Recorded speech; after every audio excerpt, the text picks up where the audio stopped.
কবে এসছেন বাংলাদেশ থেকে? কার হাত ধরে এসছেন? কার সাহায্যে এসছেন?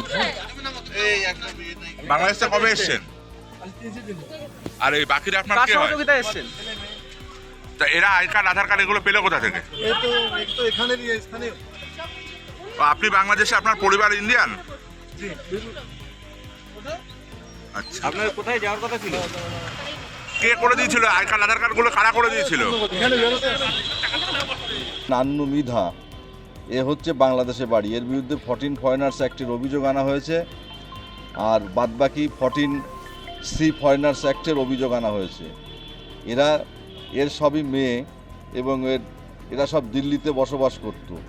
দিল্লিতে বেশ কয়েক বছর পূর্বে এরা এসে ভুয়ো কাগজপত্র তৈরি করে এবং প্রকিওর করেছে ওরা কাগজপত্র। সেই প্রকিওর কাগজপত্র দিয়ে ওরা ফিরে যাচ্ছিল বাংলাদেশে কোনো দেখা করার জন্য কোনো কারণে।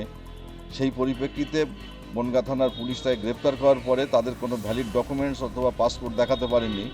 তারা অন্য অন্য ডকুমেন্টসগুলো প্রডিউস করেছে, সেই জন্য তাদের বিরুদ্ধে 14C ফরেনার্স অ্যাক্টে অভিযোগ দেওয়া হয়েছে। এবং বাদবাকি নান্নু মৃধা, তার বিরুদ্ধে 14 ফরেনার্স, এ বাংলাদেশ থেকে এসে এর মেয়েদের বাড়িতে ছিল, এবং এদের দিল্লিতে এরা যে কলোনিতে এরা বসবাস করত, NTC নিউ দিল্লি 11,39,000, সেই ঠিকানায় এরা বসবাস করত।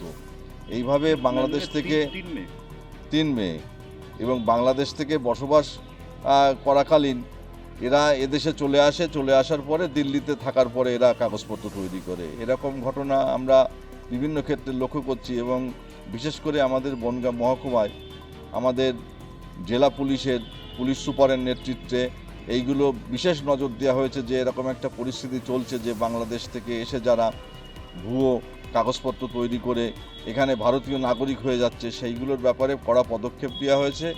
এবং আজকে নান্নু মিয়ার পুলিশ রিমান্ডে নিয়ে যাওয়ার পরে জানা যাবে যে কিভাবে তারা এসেছিল এবং কি কাজের সঙ্গে যুক্ত, সমস্ত কিছু তদন্তে জানা যাবে। বাদবাকি যে কাগজপত্রগুলো কতটা কি সঠিক, কতটা কি প্রকিওর করেছে, এটাও জানা যাবে।